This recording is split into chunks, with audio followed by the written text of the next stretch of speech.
Senang sekali saya bisa hadir dan melayani pada hari ini. Terima kasih Pastor Philip untuk kesempatan yang dipercayakan. Dalam ibadah ini saya akan menyampaikan firman dengan judul doa yang dijawab Tuhan. Sebagai umat manusia, kehidupan kita seringkali dihadang oleh berbagai macam tantangan dan masalah. Ada masalah keluarga, masalah ekonomi, masalah kesehatan, dan berbagai masalah yang lain. Dan untuk itu kita sangat membutuhkan pertolongan Tuhan. Dan saya percaya bahwa doa adalah sarana yang menghubungkan kita dengan Tuhan. Membuat kita yang terbatas bisa terhubung dengan Allah yang tanpa batas. Doa menghubungkan kita dengan pertolongannya. Doa menghubungkan kita dengan pribadinya. Dan ada janji firman dalam 1 Yohanes 5 ayat 14. Dan inilah keberanian percaya kita kepadanya, yaitu bahwa ia mengabulkan doa kita jikalau kita meminta sesuatu kepadanya menurut kehendaknya. Kalau kita hidup sesuai dengan kehendak Tuhan, doa kita akan dijawab Tuhan. Doa kita akan dikabulkan Tuhan. Siapa yang percaya? Doa berkuasa untuk melakukan banyak perkara yang dahsyat. Berikan tepuk tangan untuk Tuhan Yesus. Nah, hari ini saya ingin ajak saudara belajar tentang kuasa doa dari kehidupan seorang raja yang bernama Hizkia. Hizkia artinya Yahweh kekuatanku. Hizkia menjadi raja Yehuda pada tahun 729 sebelum Masehi sampai tahun 687 sebelum Masehi. Dia adalah anak Raja Ahaz dan ibunya bernama Abi atau Abia. Hizkia menjadi raja pada usia 25 tahun dan memerintah Yehuda sepanjang 29 tahun. Hizkia adalah raja yang menyaksikan penawanan kerajaan Israel utara oleh Asyur pada tahun 721 Masehi. Jadi Asyur menyerang Samaria, kerajaan utara, dan menawannya, menghancurkannya. Dan kemudian Asyur berusaha menyerang yang selatan, yang ibu kotanya adalah Yehuda yang dipimpin oleh Hizkia. Nah, hal yang kita biasa ingat tentang Hizkia adalah pada usia 39 tahun Hizkia sakit dan hampir mati. Tapi kemudian dia berdoa kepada Tuhan dan Tuhan memperpanjangkan umur hidupnya 15 tahun lagi. Sehingga dia baru meninggal pada usia 54 tahun. Dan itu terjadi ketika dia berdoa memohon anugerah Tuhan. Saya ingin ajak kita belajar apa yang akan terjadi jika kita sungguh-sungguh berdoa seperti yang dilakukan oleh Hizkia. Yang pertama, doa memberi kemenangan dalam pergumulan. Salah satu pergumulan yang berat yang dialami oleh Hizkia adalah karena dia dikepung oleh Sanherib dan pasukannya Raja Asyur. Yesaya 36 dan 37 mencatat peristiwa dramatis yang menimbulkan ketakutan bagi penduduk Yehuda. Karena apa? Saudara mereka kerajaan utara sudah dihancurkan. Kerajaan selatan pun kelihatannya sudah di ujung tanduk dan akan dihancurkan. Kemudian Hizkia menerima surat dari utusan Raja Sanherib yang intinya, jangan percaya kepada Allahmu yang berjanji bahwa Allah akan melindungi engkau, akan melepaskan engkau dari kepungan Raja Asyur. Lihat ada banyak negara-negara lain di sekitarmu yang semuanya sudah dikalahkan oleh kerajaan Asyur. Saudaramu saja Samaria sudah dihancurkan, apalagi engkau. Jadi jangan percaya kepada Yahweh, kutukilah dia. Ketika Hizkia menerima surat penghinaan yang luar biasa itu, ini sikap yang dia lakukan. Yesaya 37 ayat 14 dan 15. Hizkia menerima surat itu dari tangan para utusan lalu membacanya. Kemudian pergilah ia ke rumah Tuhan dan membentangkan surat itu di hadapan Tuhan. Hizkia berdoa di hadapan Tuhan. Yang dilakukan adalah dia membentangkan surat itu di rumah Tuhan, di hadapan Tuhan. dan meminta pertolongan daripada Dia. Adakah di antara saudara yang sedang mengalami pergumulan dan kau merasa tidak bisa mengatasinya dengan kekuatanmu sendiri? Ada hal yang kita bisa lakukan, bentangkan masalahmu di hadapan Tuhan. Karena Tuhan adalah Allah yang sanggup mendengar dan menjawab doa kita. Saudara-saudara, kenapa dia membentangkan surat itu di hadapan Tuhan? Karena surat itu adalah surat penghinaan dari raja kafir kepada Allah. Karena isinya jangan percaya kepada Yahweh. Jangan percaya Dia yang berjanji akan menolong kamu. Saudara, pernahkah saudara menerima sebuah surat tagihan dari bank yang dikirim lewat pos? Dan ketika kita buka, kita kaget karena jumlahnya puluhan juta yang harus kita bayar. Aduh, banyak sekali, pada saya nggak punya uang untuk membayarnya. Dan ketika kita mulai membaca, ada tagihan-tagihan yang rasanya kita nggak pernah beli barang itu, kita nggak pernah makan di restoran itu, kita tidak pernah beli tiket pesawat itu. Dan ketika kita mulai melihat secara seksama, ternyata surat itu salah alamat. Surat itu untuk tetangga sebelah rumah kita. Alamatnya salah, namanya juga bukan nama kita. Maka sedetik kemudian kebingungan kita berubah menjadi sukacita. Apa yang kita lakukan? Kita tidak perlu stres lagi. Karena surat itu salah alamat. Yang kita lakukan adalah kita membawa surat itu, mengetuk pintu daripada teman kita, tetangga kita di sebelah. Dan berkata, nih surat buat kamu, kamu yang bereskan. Saya tidak perlu bereskan karena ini surat buat saya. Itulah yang dilakukan oleh Hizkia. Tuhan, Raja Sanherib menulis surat kepada aku. Aku bentangkan di rumahmu karena dia salah alamat. Dia menghina engkau Tuhan. Bukan aku yang dicaci maki, engkau ya Tuhan. Dan aku percaya engkau tidak akan berdiam diri menghadapi hinaan ini. Turunlah Tuhan. Campur tanganlah, engkau bisa melakukan perkara yang dahsyat untuk menolong kami. Dan ayat 35 berkata, aku akan memagari dan menyelamatkan kota ini. Janji Tuhan, walaupun engkau sedang mengalami pergumulan, aku memagari kamu, aku menyertai kamu, aku akan memberikan kemenangan. Dan apa tindakan Tuhan? Tuhan menyuruh malaikatnya untuk memberikan pertolongan. Pada ayat yang ke-36 dikatakan, keluarlah malaikat Tuhan, lalu dibunuhnyalah 185.000 orang di dalam perkemahan Asyur. Keesokan harinya pagi-pagi tampaklah bangkai-bangkai orang yang mati belaka. Tindakan Tuhan, dia mengutus satu orang malaikat yang membantai 185.000 pasukan musuh. Dengarkan saya, Tuhan punya jutaan malaikat yang semua adalah anak buahnya. Malaikat adalah makhluk yang lebih kuat dari manusia. Cukup satu malaikat, 185.000 musuh dibantai semuanya. Apalagi kalau banyak pasukan malaikat yang turun. Saudara, Tuhan tidak kekurangan daya untuk bisa menolong kita. Kalau kita sungguh berharap kepada Dia, cukup satu malaikat, masalahmu akan dibereskan oleh Tuhan. Dalam Mazmur 34 ayat 8 firman berkata, malaikat Tuhan berkemah. Di mana? Di sekeliling orang-orang yang takut akan Dia, lalu meluputkan mereka. Kalau malaikat berkeliling, berkemah, itu berarti lebih dari satu malaikat. Satu malaikat saja mengalahkan 185.000 orang. Tanpa kita harus berperang melawan mereka. Tuhan yang berperang ganti kita. Apalagi kalau pasukan malaikat berkerumun di sekitar kita. Bagaimana supaya pasukan malaikat bisa berkubu di sekitar kita? Hiduplah takut akan Tuhan. Kalau engkau hidup takut akan Tuhan, Tuhan akan menjaga kita dengan kehadiran malaikatnya. Allah yang kita sembah adalah Allah yang kuat, Allah yang perkasa.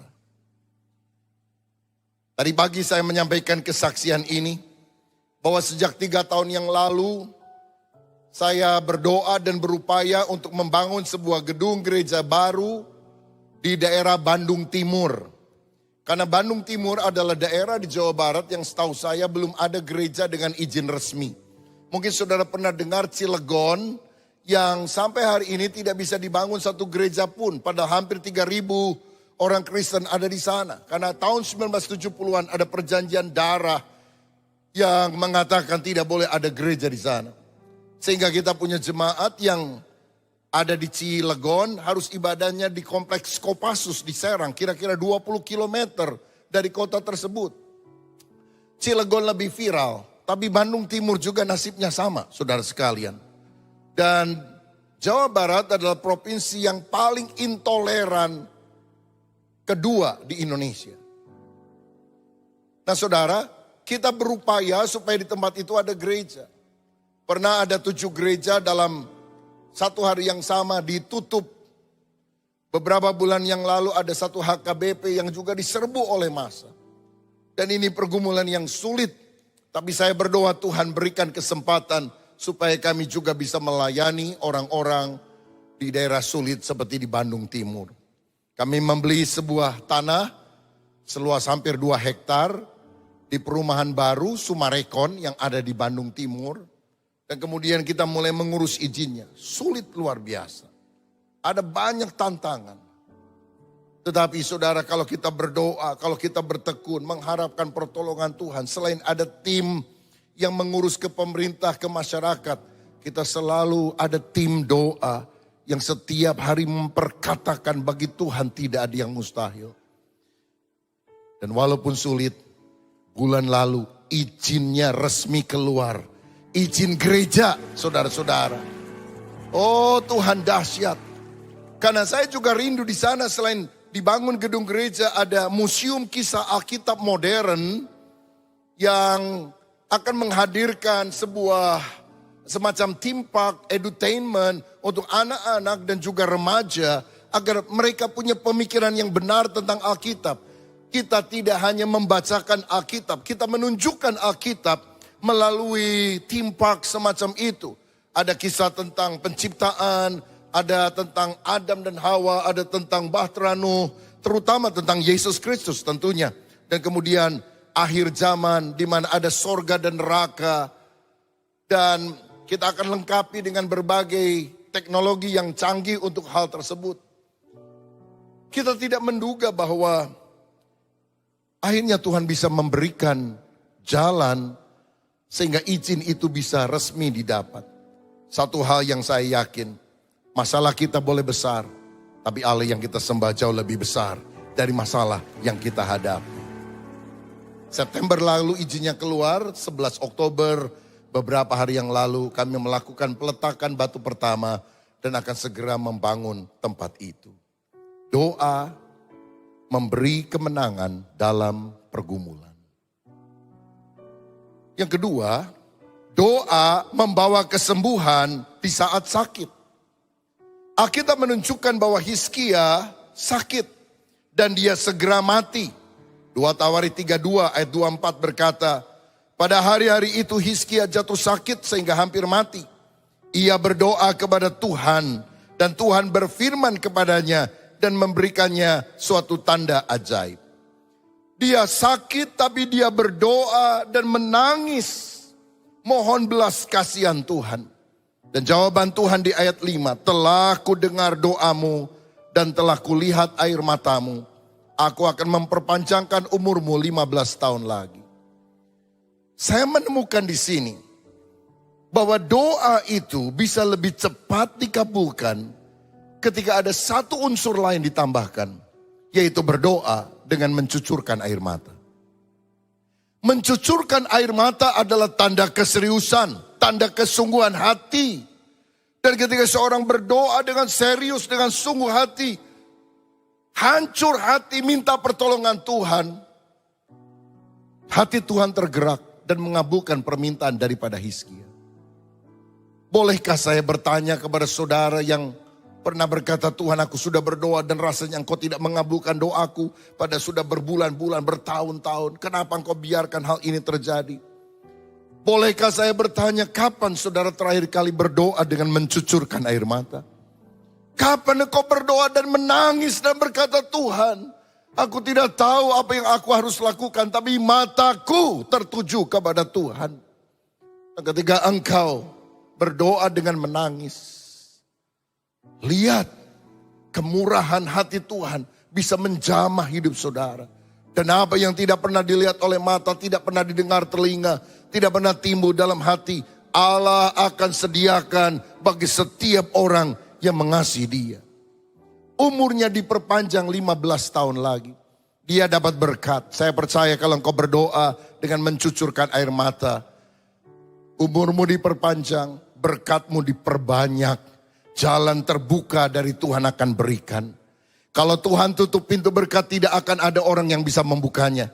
Tapi kalau Tuhan sudah buka pintu berkat bagi saudara, tidak akan ada orang yang bisa menutupnya. Karena berkat sejati berasal dari Allah yang akan dilimpahkan kepada setiap orang yang berdoa. Bahkan Tuhan memberikan tanda di ayat 8. Bayang-bayang penunjuk matahari akan mundur 10 tapak. Zaman dulu belum ada arloji, zaman dulu belum ada jam dinding. Tetapi melalui bayangan matahari, maka ketika matahari mulai bergerak, ada jam, ada kayu petunjuk bergeraknya waktu yang akan maju. Tapi Tuhan bilang apa? Aku akan beri tanda. Tanda penunjuk jamnya bukan maju, tetapi bayangannya akan mundur. 10 tapak itu kira-kira 40 menit, saudara. Siapa yang bisa memaju mundurkan waktu selain daripada Tuhan? Tuhan itu tidak ada di dalam waktu. Dia adalah pencipta waktu. Dia ada di atas waktu. Waktu adalah ciptaannya. Tidak mungkin ada orang yang bisa mengubah waktu, memundurkan waktu selain daripada Tuhan. Dan inilah yang disebut sebagai mujizat. Ketika orang percaya berdoa, maka apa yang tidak bisa dikerjakan oleh manusia, Tuhan sendiri bisa mengerjakannya. Doa sejati mendatangkan mujizat Allah, mendatangkan kesembuhan. 6 bulan yang lalu, saya pergi ke dokter untuk check up biasa, tidak ada gejala apapun. Dan kemudian dokter mulai memeriksa USG, lalu dia lihat, di bagian leher saya ini ada benjolan. Dia pegang, dia fotokan, saudara. Dan dia bilang, saya lihat ada benjolan. Rasanya perlu diteliti lebih jauh. Karena itu 3 bulan kemudian saya pergi ke Singapura. Dan kemudian diperiksa dengan alat yang lebih canggih. Difoto, saudara. Dari kiri, kanan, muka, belakang dan sebagainya. Dan dokter melihat ada beberapa bintik-bintik dan ada 2 yang agak besar. Satu cairan, satu lagi mix antara cairan dan daging. Dan dia khawatir bahwa itu adalah kanker. Saudara-saudara, saya pergi ke profesor yang ada di Bandung, usia hampir 80, saya tanya, Prof, 2 dokter sudah menyarankan saya biopsi. Tapi saya pernah dengar, kalau di biopsi itu kan seperti dikorek-korek begitu. Itu malah kalau ada kanker malah bisa cepat menyebar. Bener gak dok? Bisa gak saya gak dibiopsi? Dia bilang boleh gak apa-apa gak dibiopsi juga. Akibatnya apa dok saya bilang? Ya paling-paling nanti setelah sekian lama stadium 4 gitu. Saya bilang ini profesor ngomongnya seenaknya aja ini. Jadi maksud profesor gimana? Ya harus dibiopsi. Baru kita tahu. Kanker atau bukan. Saya pergi ke dokter yang keempat, saudara, ke Jakarta. Bukan hanya second opinion. Tapi minta petunjuk yang lain. Dan semuanya bilang kamu harus biopsi. Saya masih bergumul, maju mundur, bawa dalam doa. Tapi saya mau bilang begini, walaupun pendeta ketika divonis semacam itu, hati berdebar ada. Tapi saya nggak mau fokus dengan penyakit dan masalah saya. Saya pelayanan dan jadwal sudah padat sekali. Saya ke Australia, saya khotbah di Amerika, saya ke Papua, saya ke berbagai tempat di Indonesia. Saya fokus kepada Tuhan dan pekerjaannya. Sampai pada harinya saya memang harus khotbah juga di Singapura pada weekend. Saya berangkat beberapa hari lebih awal, masuk ke rumah sakit untuk dibiopsi. Dan ketika saya dibiopsi, selesai, masih harus beberapa jam di rumah sakit. Saya merasa lemah, tidak berdaya. Saya berkata, Tuhan tolonglah saya. Kalau saya sakit harus disinar. Ada banyak pelayanan yang harus cancel Tuhan. Ada banyak tugas yang saya tidak bisa kerjakan. Tolonglah saya Tuhan. Beri aku perpanjangan waktu. Beri aku kesempatan untuk melayani lebih lama. Waktu saya sedang terbaring lemah itu. WA saya bunyi, ada message yang masuk. Ternyata panitia dari Bandung yang mengurus izin gereja, dan dia kasih kabar, Pak, izin gerejanya sudah resmi keluar, ini nomornya. Ini dia fotokan saudara, ini buktinya. Wah, saya lagi terbaring lemah, lagi bingung, aduh Tuhan gimana. Tuhan tunjukkan, aku beri mujizat kepada kamu. Di dalam kelemahan kitalah kuasa Allah dinyatakan dengan sempurna. Haleluya. Man's power itu luar biasa. Tapi gak ada artinya dibandingkan dengan God's power. God's power lebih dahsyat daripada kekuatan manusia. Dan saya disadarkan, kamu gak bisa bikin apa-apa, kamu gak berdaya. Kalau hasilnya keluar 4 hari kemudian dan kamu dinyatakan cancer, kamu harus diradiasi, kamu harus di kemo, kamu harus mengalami banyak hal. Mungkin rambut akan rontok dan sebagainya. Tapi waktu saya terima berita itu, saya bilang, Tuhan, saya cuma kacungmu.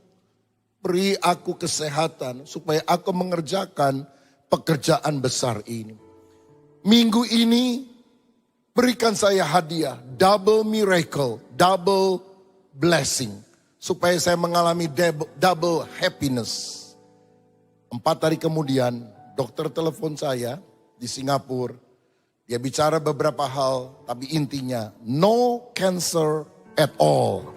Tidak ada cancer sama sekali. Wow, saya bersyukur. Saya bilang, Tuhan terima kasih. Engkau yang telah menyembuhkan Hizkia adalah Allah yang masih bisa melakukan mujizat sampai hari ini. Bahkan kalau ada di antara saudara yang harus menempuh radiasi, kemoterapi, atau penyakit apapun yang saudara harus operasi, jangan kecil hati. Percayalah Tuhan akan menyertai saudara. Bahkan di meja operasi, Tuhan tidak pernah berhenti meninggalkan kita. Pada waktu di biopsi, yang saya bisa lakukan hanya menyanyi, menyembah Tuhan dalam hati. Tidak terdengar, dokter mungkin tidak tahu. Tapi saya memuji Tuhan. I will sing of the goodness of God. Aku akan selalu menyanyikan kebaikan-Mu Tuhan. Doa memberikan kemenangan atas masalah. Doa membawa kesembuhan di saat sakit. Yang ketiga, doa mendatangkan transformasi rohani. 2 Raja-Raja 18 tadi, ayat 3-7 berkata demikian.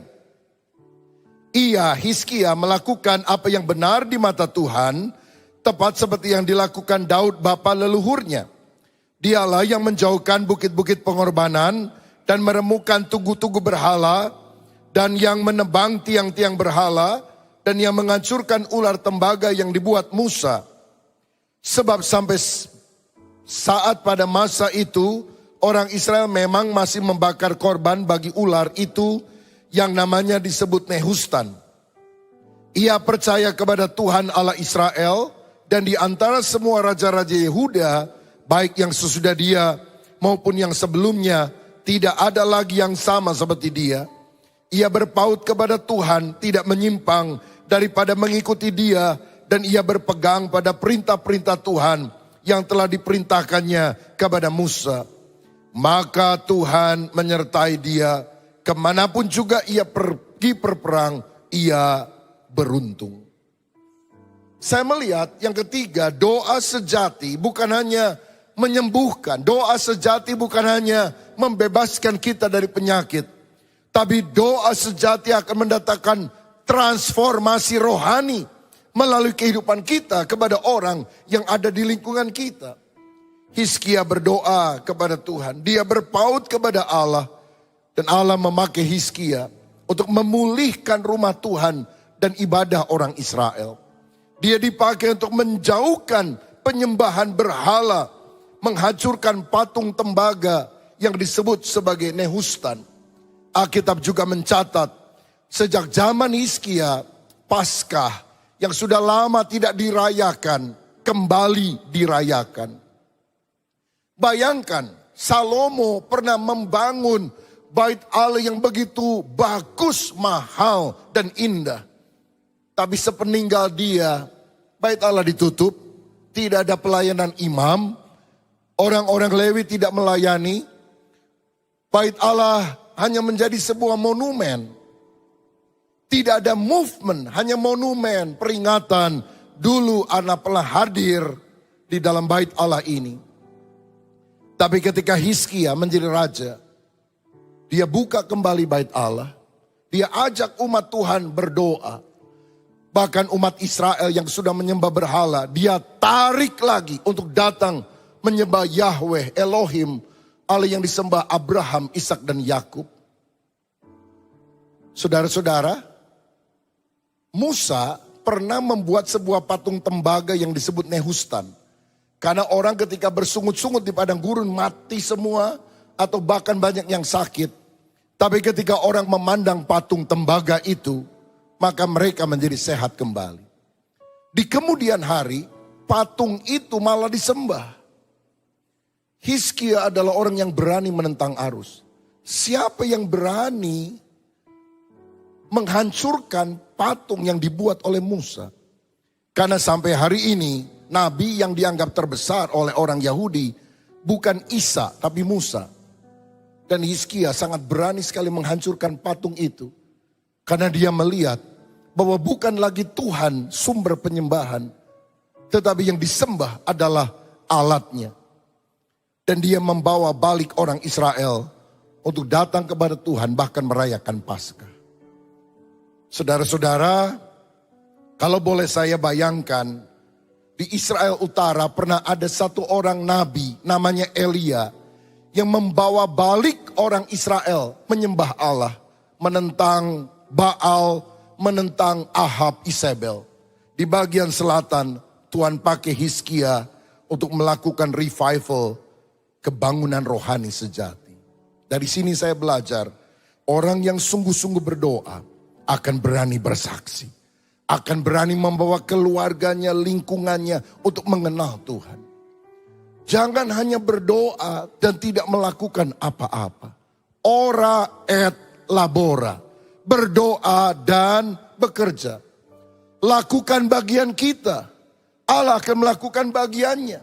Allah akan memberikan kemampuan kepada kita untuk melakukan transformasi rohani. Orang yang sungguh berdoa akan rajin bersaksi. Orang yang rajin berdoa harus memenangkan keluarganya. Jiwa-jiwa datang kepada Tuhan Yesus Kristus. Karena lebih penting kita membawa orang kepada Yesus daripada orang mengenal kuasa kegelapan atau iblis. Hari-hari ini ada banyak orang merayakan iblis. Halloween. Pakai baju seperti itu, ada iblis yang lucu dan sebagainya. Saya mau bilang, tidak ada iblis yang lucu. Tidak ada iblis yang baik. Iblis adalah iblis yang jahat dan Allah adalah Allah yang baik. Jangan percaya kepada tipu daya iblis. Karena Alkitab berkata, iblis adalah bapa pendusta. Dia adalah pembunuh dari sejak semula. Kita terkejut kemarin mendengar berita ketika orang-orang muda di Korea Selatan, di Itaewon, satu distrik perdagangan, merayakan Halloween. Kira-kira 150 orang mati, 150 orang luka. Setan kok dirayakan, saudara. Rayakan Yesus. Dia lebih dari segala-galanya. Dia lebih daripada pemenang. Jangan berjinak-jinak dengan iblis. Oh gini aja deh setan, saya gak ganggu kamu, kamu jangan ganggu saya. Gak bisa. Setan itu gak bisa dibuat perjanjian seperti itu. Karena dia akan selalu mengganggu hidup kita. Dia pencuri, dia pembunuh, dia perusak dari sejak awal. Betapa pentingnya kita membawa seluruh keluarga kita, lingkungan kita kenal Tuhan Yesus. Keluarga kami dulu bukan keluarga Kristen. Semua latar belakang penyembah berhala. Orang pertama dalam keluarga yang bertobat adalah ibu dari nenek saya. Saya panggil dia Makco. Dia tinggal di Pangkalan Bun, Kalimantan Tengah. Ada misionaris datang ke sana mengadakan ibadah, dia ikut. Suaminya marah, anak-anaknya tidak suka. Tapi oma tua ini selalu rajin pergi ke gereja, beribadah, menyanyi lagu rohani. Lalu dia cerita kepada cucu-cucunya tentang Tuhan Yesus. Orang kedua dalam keluarga saya yang bertobat adalah ayah saya. Dan sejak itu satu demi satu anggota keluarga mulai kenal Tuhan. Akhirnya suami dari makco saya menerima Yesus, dibaptis. Pada dia punya ilmu di Kalimantan Tengah itu, ya terkenal dengan ilmu gelap, ada kuyang, kepala bisa lepas dan sebagainya. Dan dia udah ngomong kepada keturunannya, saya gak akan bisa mati kecuali kaki saya, telapak kaki saya dipukul dengan daun kelor. Tapi dia tidak pernah harus dipukul dengan daun kelor karena dia sudah terima Yesus. Orang yang terima Yesus hidupnya diperbaharui. Kutuk iblis dicabut, berkat Allah dilimpahkan. Opa saya bertobat, oma saya bertobat, anak-anaknya bertobat. Sekarang ini kira-kira 150 orang keluarga dan famili dekat semuanya jadi Kristen. Beberapa bulan lalu kami ada acara keluarga, kita kumpul saudara-saudara. Waktu kita kumpul kita saling sharing cerita. Ayah saya 9 bersaudara, 5 orang jadi hamba Tuhan. Generasi berikutnya saya dan beberapa sepupu yang lain dipanggil jadi hamba Tuhan. Anak saya dan juga beberapa orang yang seangkatan dengan dia ada yang terpanggil jadi hamba Tuhan.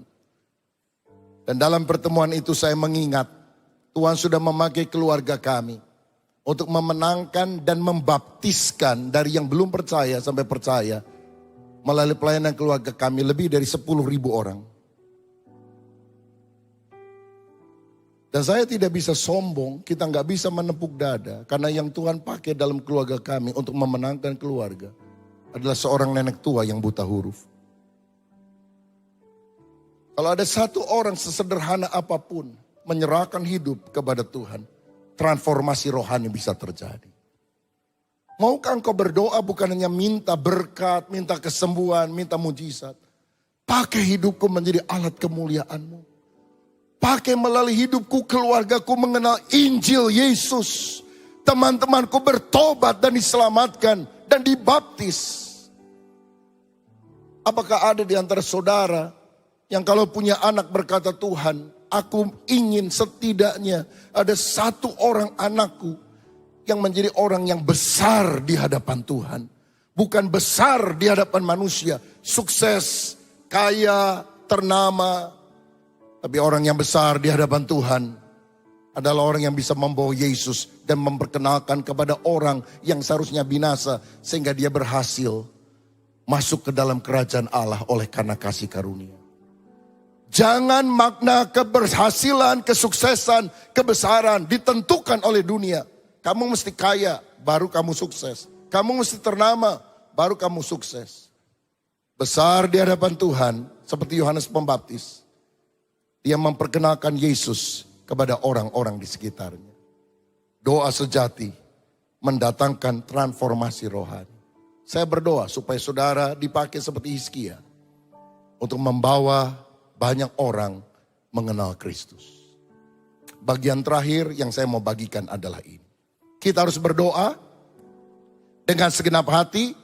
Tuhan akan mengabulkan doa kita. Namun waspada hal ini pada waktu kita berdoa. Jangan pernah memaksa Tuhan untuk mengikuti rencana atau ambisi kita ketika kita berdoa. Kenapa saya berkata demikian? Karena Hizkia berdoa.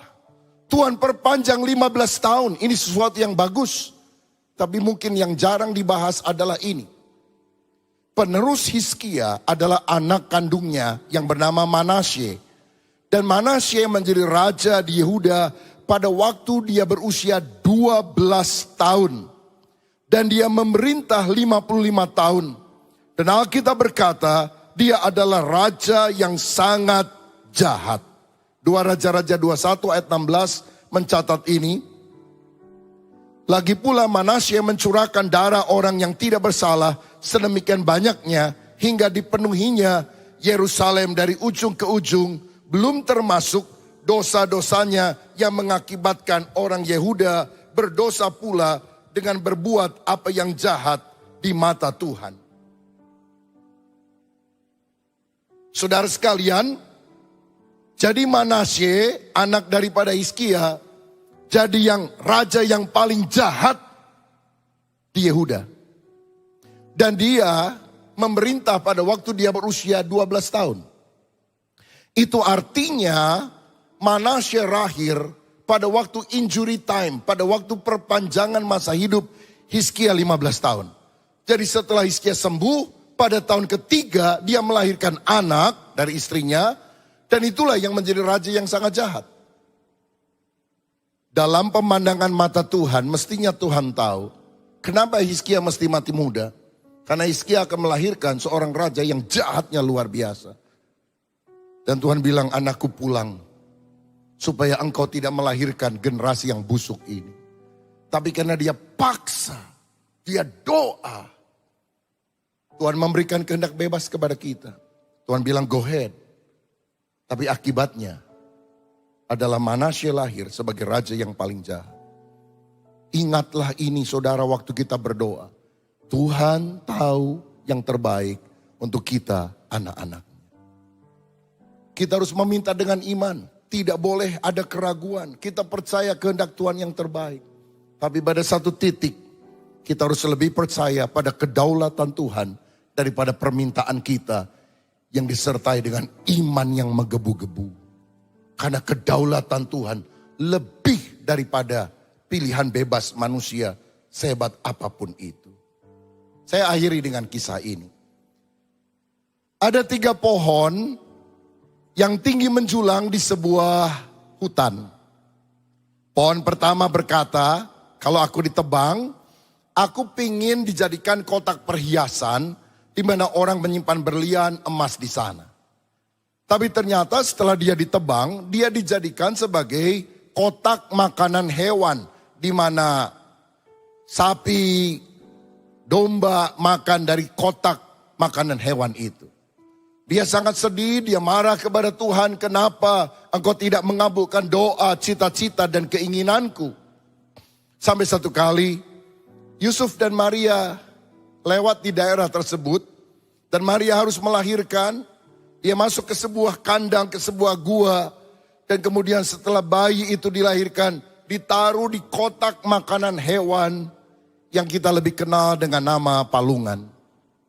Pada waktu itulah kotak tersebut sadar bahwa ternyata Tuhan memakai dia bukan untuk menampung emas atau perak, tapi untuk menampung bayi Yesus, bayi kudus yang akan menjadi Mesias, juru selamat dunia. Dia berkata, terima kasih Tuhan. Cita-citaku tidak terlaksana, tapi rencana Tuhan yang lebih indah terlaksana dalam hidupku. Bagaimana dengan pohon kedua? Dia berkata, Tuhan, kalau aku ditebang, aku ingin dijadikan sebagai kapal. Di mana para saudagar akan pergi dengan kapal itu. Dan aku akan mengantar mereka untuk berjualan, berdagang, orang-orang kaya yang hebat tersebut. Ketika ditebang, dia dijadikan kapal. Tapi bukan kapal besar, sampan kecil. Tempat para nelayan miskin menangkap ikan. Dan bau amis setiap hari dia cium. Karena dia dipakai oleh nelayan-nelayan sederhana. Dia berkata, Tuhan kenapa doaku, cita-citaku tidak terkabul. Sampai satu kali Yesus berjalan di tepi danau Galilea, ingin mengajar orang banyak dengan firman. Dan dia meminjam perahu Simon Petrus yang amis. Perahu yang kosong karena Simon gagal untuk menangkap ikan pada hari itu. Dan ketika perahu itu dipakai, sadarlah perahu kayu itu. Aku tidak dipakai untuk mengantar para saudagar. Karena saudagar di atas segala saudagar. Yang memiliki langit bumi dan isinya yang begitu luar biasa. Rela memakai perahu hidupku untuk aku dipakai menjadi alat bagi pemberitaan Injil. Terima kasih Tuhan, rencanaku gagal, rencanamu terbaik yang terjadi. Bagaimana dengan yang ketiga?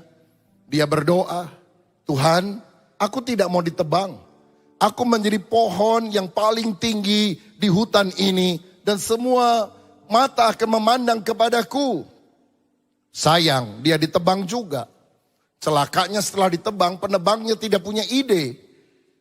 Ini pohon mau diapain? Jadi dibiarkan menjadi kayu gelondongan yang tersimpan di pinggir jalan. Bertahun-tahun tidak ada yang menyentuhnya. Sampai satu kali, Yesus harus pergi ke Golgota untuk menanggung dosa manusia. Dan seorang prajurit Romawi melihat kayu itu. Dipaksanya Yesus mengangkat kayu tersebut yang membawanya ke Golgota. Dia disalibkan di sana. Semua mata memandang kepada kayu tersebut. Bukan karena kayunya yang hebat. Tapi ada Yesus, anak domba Allah yang mati untuk mengangkut seluruh dosa isi manusia. Dan kayu ketiga berkata, terima kasih Tuhan. Rencanaku batal, tapi rencana Tuhan yang lebih indah terlaksana dalam hidupku. Orang tidak terpesona kepadaku, tapi orang melihat siapa Yesus yang menggunakan kayu hidupku untuk menanggung dosa seisi dunia. Kalau saudara berdoa, engkau harus berdoa dengan iman, dengan segenap hati. Tapi beri ruang kepada kedaulatan Allah yang lebih mengerti, lebih baik. Karena akhirnya apa yang kita pikir baik belum tentu yang terbaik. Apa yang Tuhan kerjakan bagi kita, kita anggap buruk. Tapi di kemudian hari ternyata itu adalah yang terbaik. Percayalah, rencana Tuhan lebih baik dari apa yang kita pikirkan. Kalau kita takut akan Tuhan, mengasihi Dia, maka Tuhan akan memberikan yang terbaik dalam hidup saudara. Tuhan Yesus memberkati. Mari kita bangkit.